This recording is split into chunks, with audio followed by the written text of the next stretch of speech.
Pirates Without Patches, layered depiction of currency and bankruptcy of morality in the most desperate of situations. Congratulations, Cutter, on a fabulous feature film. We at the site ioncinema.com fell in love with your short 2 years back, and really stoked at what you did on a bigger scale, larger scale. Not that much different, but there are some elements, and we'll discuss it a little bit more in this interview right here. So congratulations on that. First thing, I've always loved the title. Yeah. Is that a coined term created by the Pirates? Is this something that's a terminology that they use, or is it something that you kind of said, oh, something else is happening over here? Okay, so there's a journalist named Frank Langfitt who... For New York Times? For NPR. Okay. Jeffrey Gettleman is the New York Times guy. Okay. who I really liked his work. But the Frank Langfitt was covering piracy for NPR, and he had a line in one of the. The military had stopped some suspicious guys out in a boat, and they claimed they were fishing, and they were like, well, where's all your gear? Where are your nets? Yeah. And so they're like, you're out here, you say you're fishing, but you don't have any nets or lines. Yeah. And so I was like, and I was in the middle of editing the short, and the short was originally the Somali word for captive. So it was like, because he was kind of captive, and he was, out capturing people. So that was kind of the thing. The double play on the word. Double play on the word. Yeah, that makes sense. But it's not as good of a title as Fishing Without Nets. It immediately begs a question. So anyway, I was cutting the short, and I read that, and I was like, Fishing Without Nets, and it's hook, line, and sinker. It's you. What was weird was that day, I kind of had a date. I had a date that night, and she asked me, "What's the title?" And I wasn't sure whether this was the title or not yet.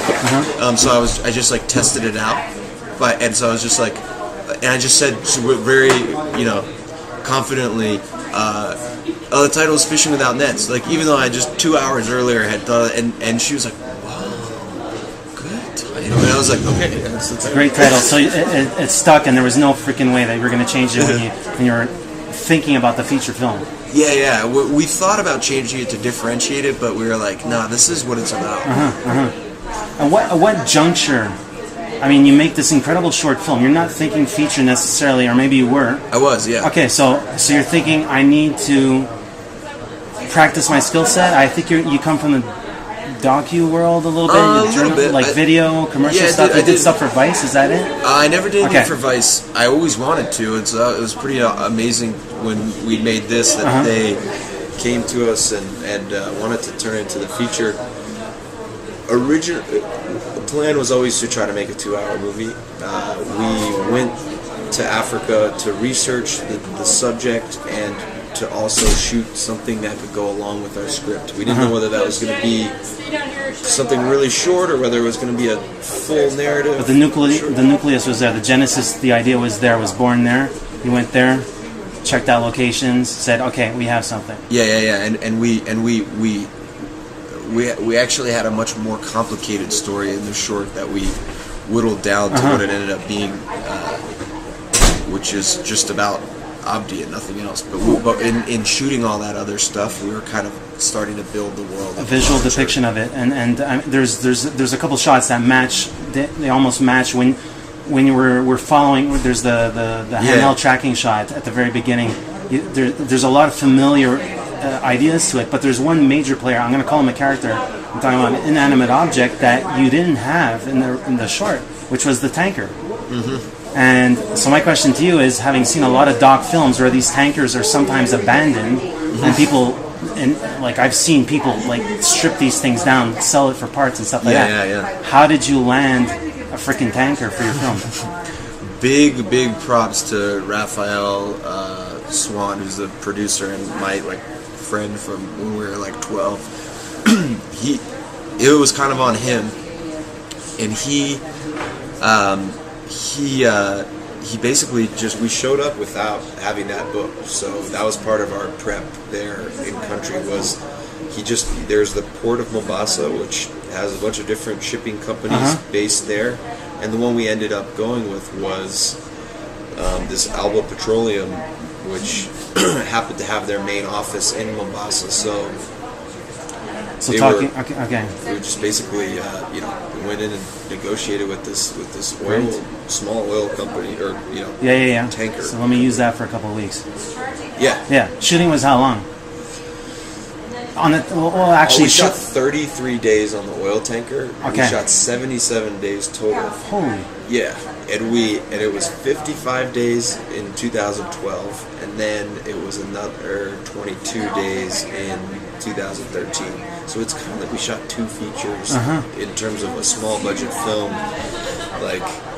So you have a lot of time with the film, resting with the film, and then you have like you're antsy. You're like, I can't wait to get back into the fucking field. Yeah. You're going nuts. We shot, and then we came back and cut for like 6 months. We knew we hadn't got everything, and we also used it as a chance to kind of make sure all of our ideas that we'd written were really working, and we rewrote stuff. And we had a cut of the movie that we went back to shoot more with. That would just be like a scene, the movie's playing, and then it would stop. There'd be a title card.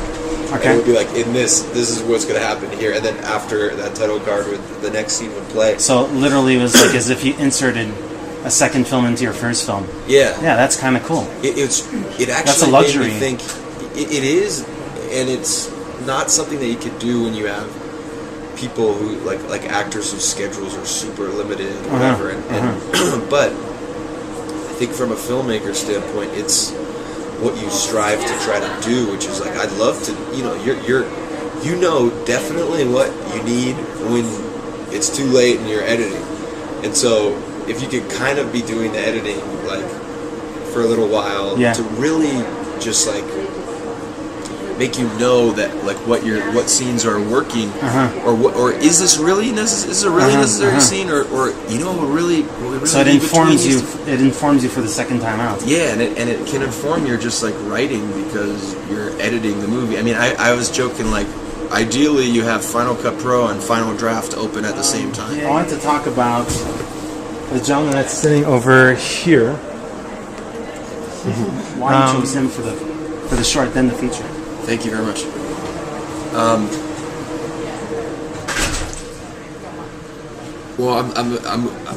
I think the thing I'm most pleased about overall is the acting in the movie. Like, I think they just nail it. I think that's like your biggest fear working with actors who you can't, who aren't classically trained. Yeah.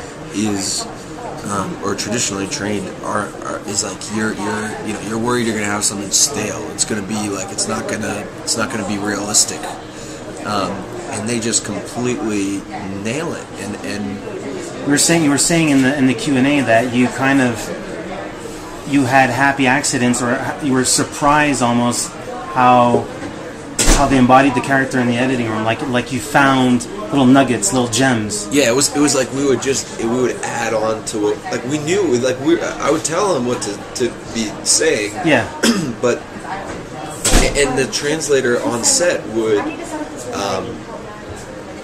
tell, Sammy would tell me like here's what they said, but like once it actually got like really, really translated and subtitled, it was like I would find that like, wow, that they really added a good touch. Yeah. Like they gave it a good touch. Like, so they were supposed to talk about how Kadir's supposed to be calling his like the chairman to like complain about the process taking too long and it needs to end here. And so he would throw in like, fucking back hurts, I have a headache, man, I'm out here, it sucks, and he would add all of those kind of things into it that are like... It's like banal moments, it's like humor in the most absurd, crazy of situations where they're... And in that particular scene, he did have a bad back, and he was feeling sick that day, so he was like, he was kind of... He was being authentic, yeah. He was kind of, and he was sort of like... He was kind of the one actor who would like be sort of fed up with the whole thing, and he'd be like kind of like too cool for school. And so that was a very realistic scene because it's subtextually for us. He's basically like, this fucking shoot takes forever. My back hurts. That's hilarious. That's hilarious. But I cast Abdi. I met him in 2010, and the guy walked in the room. He'd been introduced to us by Abu Bakr, who's the guy who plays the chairman in the movie, and he like just was a ham. You know, he's hamming it up. Is he referencing? I mean, obviously he knows the situation. He's from Somalia, right? He's from Somalia. He lives in Kenya. Okay, now. So he's obviously very aware. Was he pulling from not personal experience, but was he able to identify with this character? Was he able to? Yeah, I think so. And we based a lot of that story on his real life, and would let him contribute. And he would often be talking, you know, telling us stories, or like a lot of the voiceovers. I would just record. I'd be like, okay, tell me the story of the day your Ibrahim, your baby, is born. And so he would tell it, and he would give all this stuff. I felt like this and this, you know. I'd say, "Tell me how you felt," or whatever. And so he would just tell the story, and then we would use that as like the voiceover. So it was almost like a little interview, like, "Tell me a story," and he. But when he's definitely important. Like when he gets locked in the bosun's hole, like he was crying in real life when he shot. Like when we yelled cut, he like walked over to the side of the boat and just like, wow, did that, and we were like, whoa. And one of the woman who's shooting the behind the scenes documentary, she started crying without even seeing him. Okay, she's sitting outside of the hole, hearing him screaming, and it came from such a real like place of anguish that. I think, I don't know, I mean, he's so good at, you get so much just from his facial expressions. Well, a lot of it has to do with direction, Cutter, so congratulations to you on that. I'm going to ask you one last question. We could talk about your aesthetic. I think there's a lot of awesome choices that you made. But I'm going to go to, I guess, the equivalents to, binging on Starbucks for like an entire day.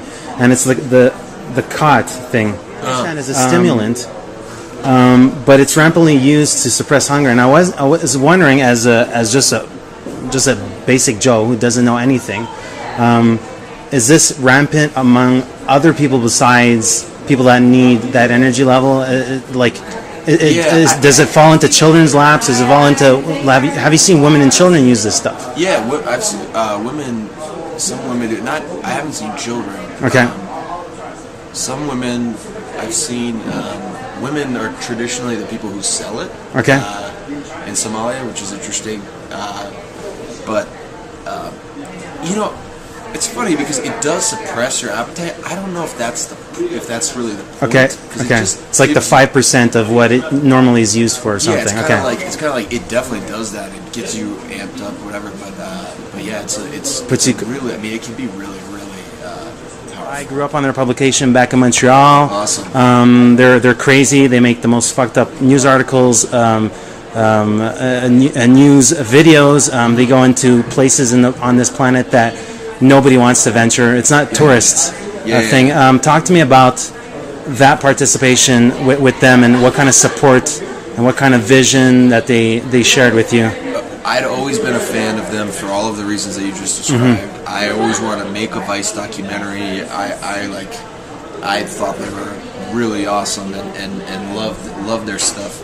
And when we made the short, all of a sudden they were reaching out to us saying, "We love this short. We're starting to make fictional films. And this is like totally in our wheelhouse." And I think our mentalities just line up really well. Like, I completely connect with how they operate and think. And I'm wearing a Vice. Oh, there you go. That's cool. And they